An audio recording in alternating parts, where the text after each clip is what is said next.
Hi, welcome to Sama Sisters Against Mental Abuse. I am your host, Misty, and today on the show we have a huge YouTuber that I admire by the name of Lexus Exodus.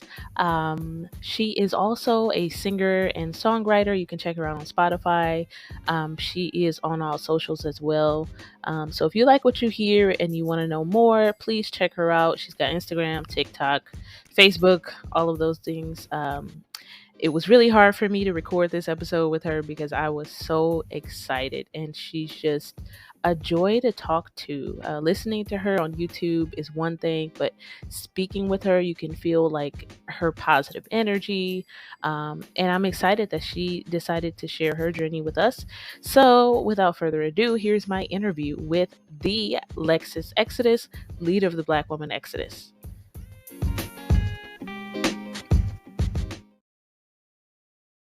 All right. I am super excited to have Lexus Exodus with us today. Lexus, thank you so much for coming on the Sama podcast. I'm trying Yes. not to fangirl right now.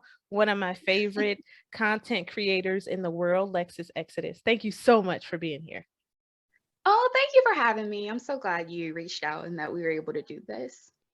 Yes. So you have this huge YouTube channel that is centered on Black women and betterment and all of these amazing things. But I noticed from time to time you've mentioned that you were in an abusive relationship. And I was hoping that you could share with us today a little bit about that. Like what attracted you to him, the headspace that you were in, some of the red flags. So if you could kind of, share with us, maybe let's start from the Oh start, God. from the beginning. Let's start from the beginning. Okay. Gosh, do we have all night? Because it's a long story. But no, so I'm so glad that you watched the channel and you talked about the abuse that I experienced. That really is what prompted me and inspired me to start my channel. Is I had experienced so much trauma and so much abuse, and I just needed an outlet. And I needed to vent. And I also wanted to connect with other women who had similar experiences so they could avoid some of the well, one, so they could rectify and heal from that, but also so that the younger girls can avoid some of the mistakes that I made. But anyway, so yeah, so I met my ex-husband. We were high school sweethearts. And how it started, really, I just didn't know what to expect. I didn't have expectations because I didn't have any of that wisdom or guidance that is really needed for younger women. And one thing I've noticed is in the community, there's not really many examples of healthy relationships. And so a lot of us just end up copying and following the footsteps as the people around us, as the women around us. And I didn't see any healthy relationships. My father was a notorious cheater and just wasn't a good husband. My mom, she dated Dusty. She dated men who didn't add much value to her life. And so I didn't know. I didn't know any better. I didn't know what to expect. And I never had anyone to really sit me down and talk me through what my standards should be and what my expectations should be. So anyway, that's a long-winded way to go about saying. So I met my son's father in high school, and golly, it was awful. We met when we were 16, and that was the beginning of a really long time frame of me just being subjugated to a lot of mental abuse, physical abuse, and verbal abuse. And yeah, I finally woke up and left that situation. I think my son may have been 3 years old when I decided I had enough and just walked totally away from that and decided that I'd never tolerate anything like that again. So you met him in high school. Do you remember like what attracted you to this one in particular? Like what was he like? How did he draw you in? Okay. So I don't even know. I just thought he was cute. I just thought he was cute. And when you're younger, you don't really think about things beyond the surface level. So I was just physically attracted to him and, never really had a serious boyfriend. I dated briefly, but never really had anything serious. And we had some classes together and kind of hit it off, and it went from there. Okay, and then it kind of okay, so high school, and then how did this become marriage? Like, you all grew up Yeah. together, I guess, like in a relationship. You grew Hmm. around each other, or before you got married, were there incidents of like mental abuse or anything like that before you got married? Yes, there were, but I didn't know, like, I didn't know any better. You don't know what you don't know. So, there were tons of red flags, especially when I look at it in hindsight. So, when we were dating, so we were off and on. We were off and on. It was a tumultuous relationship. So, although we technically met when we were 16 and didn't get divorced until till I was, I think, 23. Maybe no. That's when I had my son. 25, maybe 24, 25. We weren't. Our relationship was trash, so we weren't consistently together during that entire time. The red flags that I saw, they were glaring. Now, hindsight is 2020. So now thinking about it, I kick myself, but it is what it is. You live and you learn. But so yeah, so there were a few things that he did that were red flags. He would raise his voice at me all the time, and I think that the beauty of masculinity is having restraint with it. And so, one of the things that I really value about my current husband is he understands the power that he has, and he understands that he's innately more strong than I am. He's stronger than me, and he, can overpower me, and he can be intimidating because he's a man. Men are intimidating to women. So he practices restraint even when he's angry. My first husband, my son's father, did not do that, and he was disgusting. I mean, he would curse, he would yell, he would hoop and holler. I remember one time we were at a football game and I didn't want to talk to him. And so in response, he threw his order of nachos and cheese on the ground.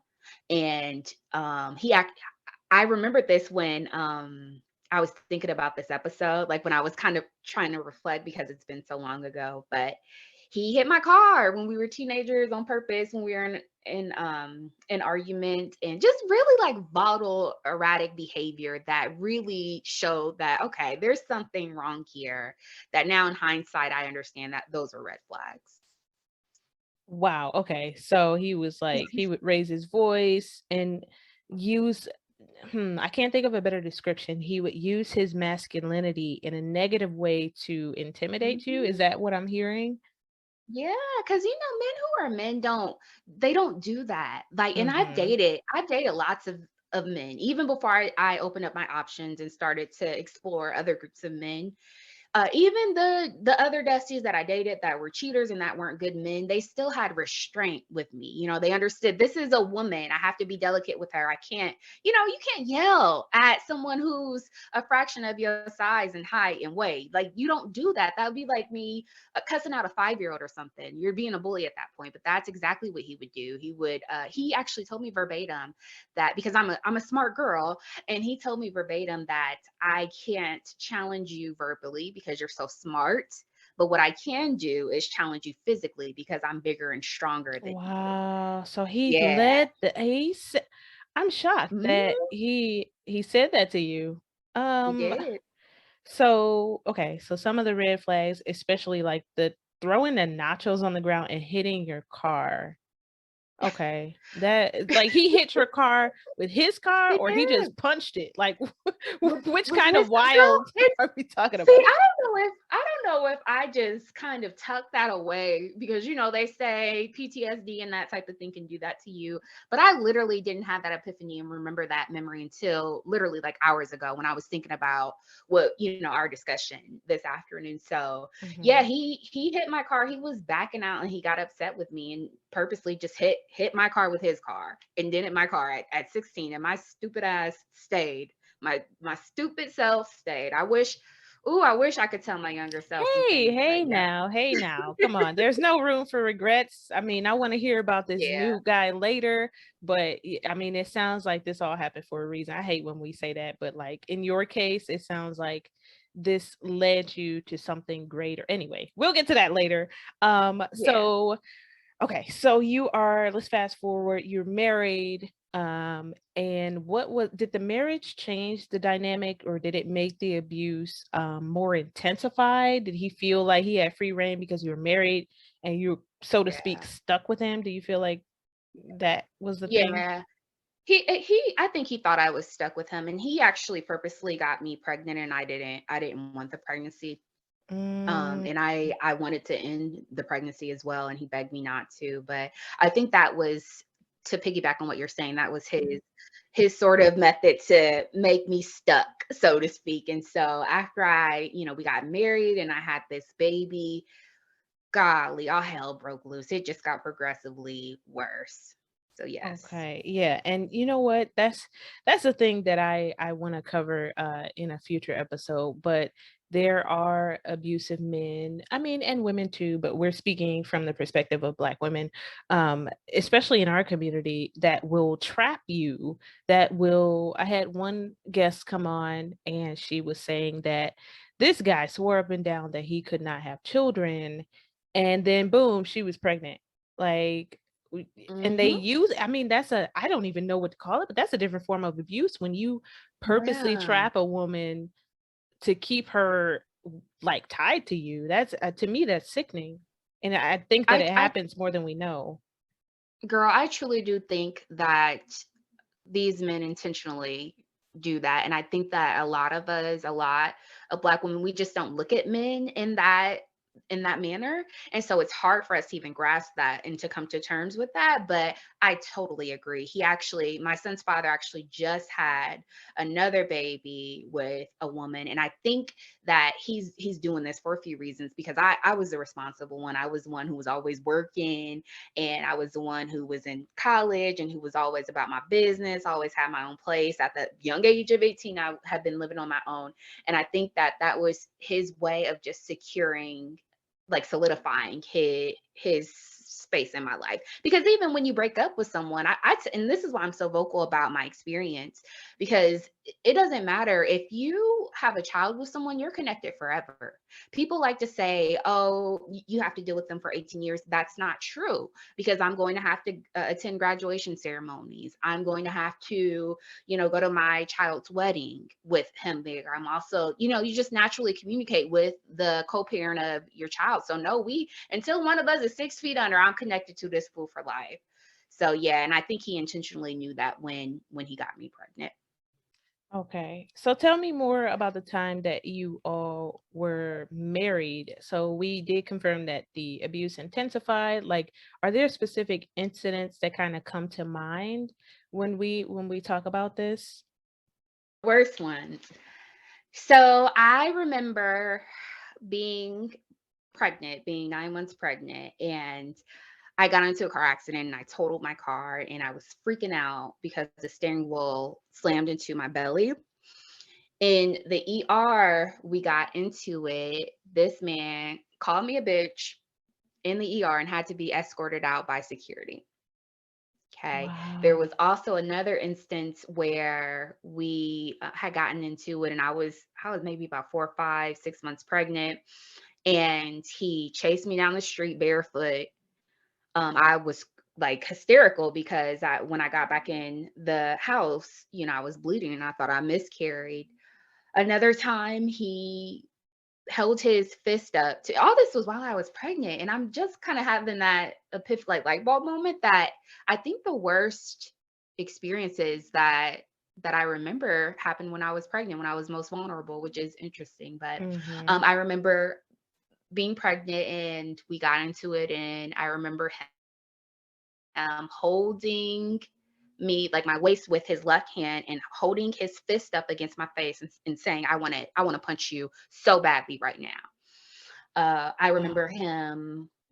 What else did he do? I remember we had gotten into it, and I was holding our baby, our newborn, and he, tried to accost me and tried to put his hands on me. And I just said, please, if you're going to beat me up, let me put our baby down. Can I put the baby down? So there was so many things wow. So that what happened, and it was like just a really tumultuous, really toxic situation. But those were like the worst. uh how did it usually Mhm. play out? I mean, is he getting mad over, like, smaller things and it's or are these Oh normal arguments that kind of go? Because I know a lot of these situations, I know for me personally, I would oh my goodness, I remember one morning, I was in such a hurry that I need to get to work, I need to get to the gym, and I just quickly made myself 1 egg and, ate on the way to work or wherever, and I remember my, abuser, like, freaked out. It was he gave me the silent treatment, it turned into a huge argument, and it was over an egg. So, is that oh my kind of god. where you were too? Like, it's over something small? Like, our relationship No. ended over a piece of chicken. So, I'm not even kidding. Like, the police were called, he was pissed over a piece of chicken. Anyway, but yeah, so were these incidents where it was a small argument that spun into something else, or did he just have mood swings, or like what do you think happened here? Um, Yes. So honestly, now that you say that, I bet you there were probably a number of times that I can count where, things just escalated over something very trivial. But from what I can recollect, the majority of our arguments were because he was a cheater. He was just a notorious cheater, and I would catch him every damn time because he wasn't smarter than me, and he would get mad at me. And this is the wow. crazy part that why I'm like, divest, please divest, and why I preach that message because I hear stories about that happening all the time. Like I remember one time I had caught him cheating, and I said, you know what, I'm done with this. I'm leaving. I'm going to figure out living arrangements so I can just totally be done with you and cut you off. And this fool choked me up. And I'm like, well, What? yes, he would always get caught texting girls. He would always get caught like still being connected to exes and things like that. And every single time he would get mad at me. He would get mad at me. And I would be like, what the hell? You cheating. How you gonna get mad at me? And I'm a stupid bee because I caught you cheating. But yeah, that's Wow. what it was. It was usually just cheating. I mean, I would have stayed if it I mean, I actually did stay even after the cheating. It was the abuse that finally made me leave. So Okay, speaking of, because I do hear that I think data says that it takes victims what 7 times to leave before they actually mhm, leave. So what yep. prompted you to leave? What was the last incident that made you say, "You know what? I am done. This is it forever." What was that? Mhm. Girl. And I might have to grab some tissue because it's really emotional for me even still. But so yeah, so it was we had this tumultuous dynamic. I was used to that. I was used to it. And I we had a child and we were married. And so I really did want to keep our family together. And so, even throughout the abuse, even throughout the emotional instability, not emotional, financial instability, and all the toxicity that I endured, I never left until one night we had gotten into it and his brother had happened to be there and he was sleeping on our couch and I was exchanging words with his brother and him being his brother, he got involved as well. And so we had gotten into it, and his brother choked me. His His brother choked brother me. choked you. His brother choked me. Yep. What did he While do? my ex-husband was in the bathroom while this happened, and he heard all the commotion because we were like immediately right outside the bathroom door. Like if you we I mean we lived in we were broke, so we lived in like a one bedroom. No, maybe it was a two. Yeah, it was a one bedroom flat. And he had to have heard it because his brother was physically assaulting me. And I mean, when I tell you, if like you walked out our bathroom, we were immediately to the left and his brother choked me. And he did nothing. He was using the bathroom until I finally said, hey, get your brother off of me, he is choking me, he's strangling me. And then he came out of the bathroom and got him off me. But here's the kicker, girl. So my battery had went dead. My cell phone had went dead. And so, I'm frantic trying to call 911. And I said, I need to call the police. I need to call the police. Let me use your phone so I can call the police. This man advised his brother to leave, So pretty much just, was trying to console me at the time, told his brother to leave to get away. And then hours later, allowed me to call the police. And that was it. I was just done. I'm like, man, it's one thing if I'm going to experience verbal abuse from you, mental and physical abuse from you, but I'd be damned if I'm going to experience it from your brother as well. And I packed, I had the clothes on my back and I left. I left and I talk about this too on my channel. I lived in a hotel for a month because I literally just, had my belongings and the things that were on my back that I was wearing and left in the middle of the night and went to a hotel and stayed there for a month until I could get things situated and figure out my next steps. And that after that, I was done. I was so done.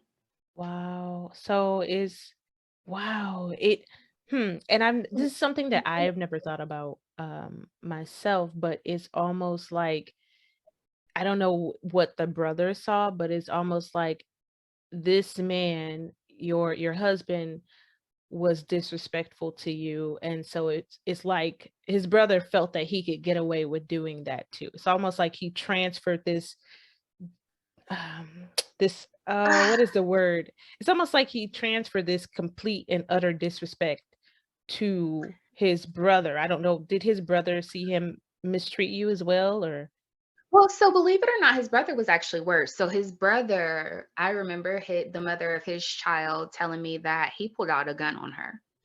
So and here's the thing, physical abuse and domestic violence is all cyclical. So it's all, it's a generational thing. So they witnessed their mother being mistreated in that manner, and so they're both abusers.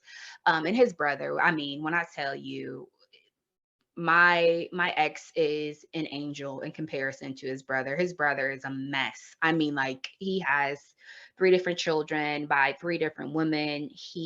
I've witnessed him call the mother of his children everything but a child of God in front of their kids over the phone, like cuss her the hell out. And he was even worse. So they were just both abusers. That's it. And when they get angry, they don't know how to control their tempers.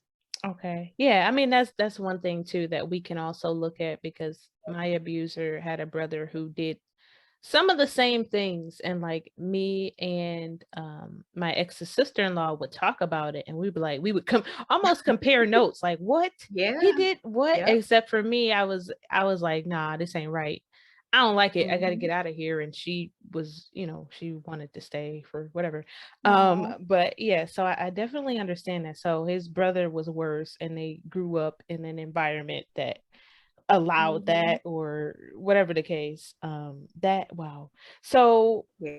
I also like to talk about support. So at this time when you were going through this, did you have any friends or family who knew what was going on? Did you have people that were encouraging you to leave or people that were causing you to stay? What did your support system look like?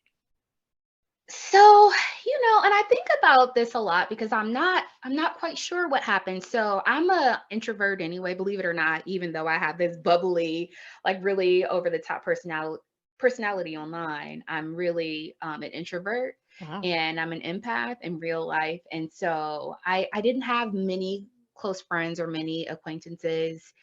Even with my family life, I distanced myself from them just because I we were just on different pages. My family is a hot mess, and I was focused on my career and my education. But I wonder if, because they say that abusers will isolate you, I wonder if some of that had to do with the relationship that I was in. So I didn't Mhm. have, to answer your question, I didn't have many really close relatives or many close friends that I can confide in. I will say though that there were several people trying to convince me to stay in that situation. So I remember his grandmother telling me, and like I mentioned the generational thing, how this is typically like a generational dynamic. So his grandmother pulled me aside and said, "Hey, well, my husband, my ex-husband, he used to abuse me too, and he wasn't as nearly nice as Sam, we'll call him." I almost said his name, but yeah, she said that to me, and I just remember just thinking like, "What the hell?" I also remember several pastors reaching out to me. So we were going through our DVs DV stuff and the police being called multiple times.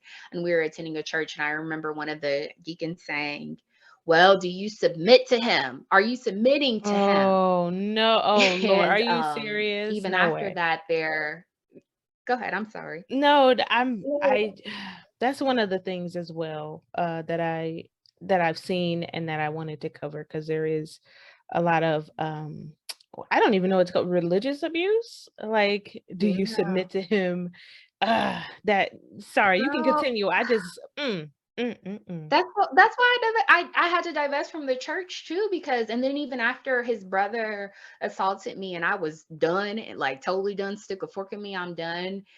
He had the pastor of the church I was attending. So he wasn't even going to this church, but he somehow figured out that, what church I was going to and got this pastor's information, had this pastor call me, and he left a voicemail talking about, please, please, please, please, just call me, please. This, Sam is, Hmm. he is distraught, and he is very upset, and he really wants to reconcile. Please just give me a call back, like begging me, literally begging me. And this is a big church in where I'm from, and I'm thinking like, how does he have the time to even do this? But yeah, he somehow convinced that pastor to reach out to me too after he and his brother had been assaulting me, so it was just a whole hot ass mess.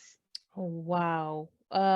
Okay. So you finally left and you were done. So let's think about the path out of this, because I would really like to know emotionally how you coped. And then I also want to know about your journey to healing and this Mhm. healthy marriage that you have now. So how did you Yeah, cope emotionally once you were like done? I didn't cope very well at first. I just didn't. So I eventually went to a therapist, but initially, it turns out I was experiencing PTSD. I had depression and anxiety, and a lot of it was because I internalized that abuse. And that's what women do, especially Black women. We like to carry the weight of the world on our shoulders. And so I wasn't coping well. I was very self destructive, and I was just not practicing self care like I should have. And so for years I was just numb, and I didn't react well, and I isolated myself, and it was really bad for a few years. I'm not gonna lie. But the turning point for me really was I got into therapy, and I started just unpacking some of that trauma. And I also started being vocal about my experiences. So I started my channel and I started sharing. And I even like volunteered at a women's shelter for abuse victims and things like that. And I started connecting with other women who had similar experiences and who were survivors. And I mean, it just helped with the healing, the therapy. And I always preach like a holistic approach when it comes to Black women empowerment. So for me personally, in my everyday life, I'm meditating, I work out, so I take care of myself physically, because I believe when, you're at your peak physical fitness, then you just feel better mentally. And, I try to be very intentional about my diet and therapy, and then just share my story just helped me heal. It took some time though. It was a process, because for the first few years it was really, really difficult. I think you did you ask about my current husband? I did because I'm sorry, as a fan and also as a representative of Sama, I just wanna know because I've heard you speak about him so highly. You talked Yeah, about how he is a complete turnaround from your he ex and how is. he pours into you. And so I want to know about the path to meeting him. And then for Yep. the last question, I do want to know if you would close out with your advice for Black women in a mentally abusive relationship. But yes, please tell us about Mr. Right, because I really want to know. How did you meet Yeah, him? so I didn't try. I mean, I didn't try. So I had, once you have gone through what I went through, I had gotten to a point where I was just done. And I told myself, like, look, I'm gonna be a cat lady forever. I don't, I'd rather be lonely than deal with trauma and to deal with being mistreated. So I was done. I was done, done, done, done, done. But I was fine with having male presence. So I was dating still and just casually, very casually and very platonically, just meeting men after, I had gotten over that situation. And then I met my husband, and when I tell you, girl, he was just like, it was like night and day. And so I actually met him online, and I recommend that Black women date online. I really do feel like that method is the most effective way to be just very strategic and very selective about what you're looking for, because you can connect with someone in Europe if you wanted to right now in a matter of seconds. But so I met him online, and he was just an amazing individual. I had made it clear with him, like, you know what, I'm done. I have no interest in being married. I have no interest in this relationship thing. But he just consistently showed up and showed out, and he illustrated integrity. He was hardworking. So he started his business from the ground up on his own single-handedly in his early 20s. And now it's a very lucrative business for him. But he was very devoted to me. He was very attentive to me and just very loving. I mean, I would be exhausted because as a single mother, you're just exhausted by the end of the day. And he would look for ways to make my life easier. So, hey, I'm dropping off dinner so you don't got to cook. Or, Oh. hey, can I he was just always like that while we were dating. And he would always send flowers and stuff, and people would be like, y'all must have gotten into a big argument. And I'd be like, no, these are just because flowers. And he's been amazing. I mean, we got engaged, and he parents my child better than his own damn dad. My son's father is a deadbeat, and he doesn't have any kids. My husband doesn't, and he's taken that responsibility to raise him and to love him. And he moved us into our new home, moved us out the hood into our new home in a gated community, and he's paid off my student loans, and he's just really done the things that men are supposed to do. Mm-hmm. Is what I mean. So he's poured into me, and he's loved on me, and he's really been patient with me throughout, all of this. And even with like the co-parenting stuff, because I still have to co-parent with my son's father now, and he's still very doting and very patient, and shows up and shows out. So Wow. So that, I mean, and I know that on your channel, especially more recently, I've seen you have posted a lot encouraging yeah. Black single mothers, like, hey, you don't have to listen to, the negative dating coaches, because I don't want to say no names, but you've spoken out and you said, hey, look at this image, there is hope for Black women to move forward, especially single Black mothers. Like, they can't be counted out. And you've done a really Nope. good job of letting them know, hey, you're not damaged goods just because you have a child. Like, you can Yeah. still find a healthy relationship, and you can still find a man that loves you and is willing to treat you correctly. So I've noticed that, and so shout out to Yeah. you. So Yeah. lastly, oh my goodness, your amazing journey. You have, like I keep saying, you have an amazing husband, it sounds like. What Mhm. advice do you have for other Black women that are in a mentally abusive relationship right now? Leave, leave. And I know that's easier said than done. I know that that's easier said than done.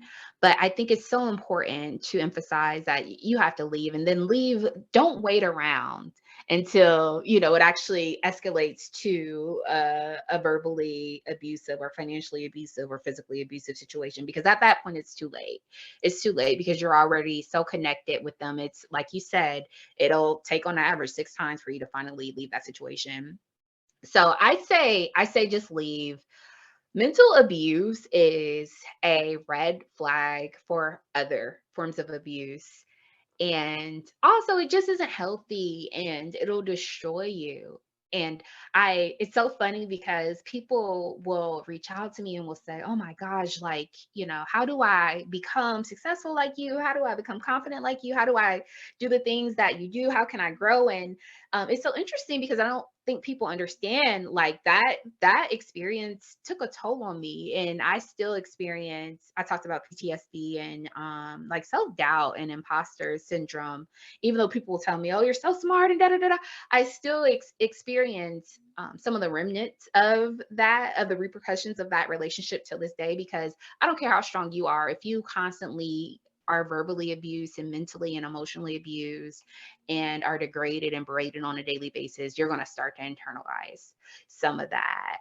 And so I wish that if it was one thing I could tell the listeners, it would be just to leave. Be very ruthless when it comes to dating. Be very ruthless. Why wait to see if if it turns out well or not? If they do anything that makes you uncomfortable, if they say anything or interact with you in any manner that makes you feel uncomfortable, then leave. Leave.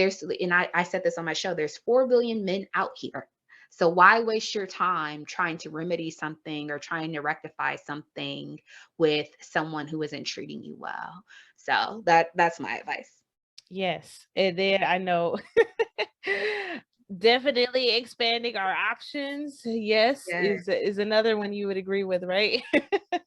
Yeah, well, and that's the other thing too. Like people critique me because they're like, "Oh, well, you worship other men and da da da," and I'm like, "No. If anything, we worship in ourselves. We worship in Black women, in the image of Black women." But what I promote is self healing, because I really do believe that when you start to do that inner work, and when you start to attend therapy, and when you start to unpack some of that trauma, and when you really start to heal those wounds, you naturally attract the right people. And I think that's what happened with me. So even before that step, heal yourself, focus on yourself. Solitude is amazing. Listen, I'm happily married now, but I ain't gonna lie and say I don't enjoy my free time. My husband is watching football at the bar. Guess what? I'm enjoying myself, and I'm, watching movies and having this discussion with you. I enjoy my solitude. And so I think inner work too, but yes, definitely once you're ready for dating, explore your options for sure. Okay. Oh my goodness. I'm so happy that you have offered to come on the show. I'm excited to have you here.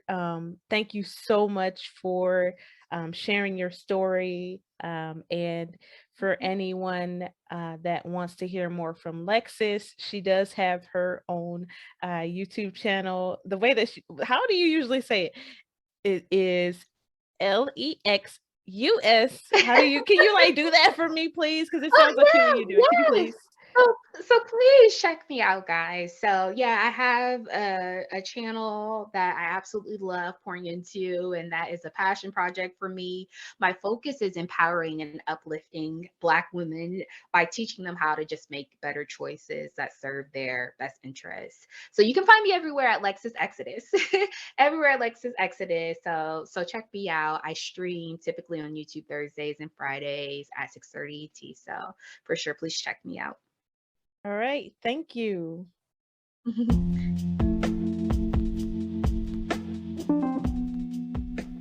And that concludes our episode for tonight. If you are a Black woman with a story to share about mental abuse, or if you are a Black woman in the mental health field, please do reach out to us at samatogether@gmail.com. We're on Facebook as Sisters Against Mental Abuse, and we are also on Instagram at Sama Together Now. Have a good night, and remember, mental abuse is abuse.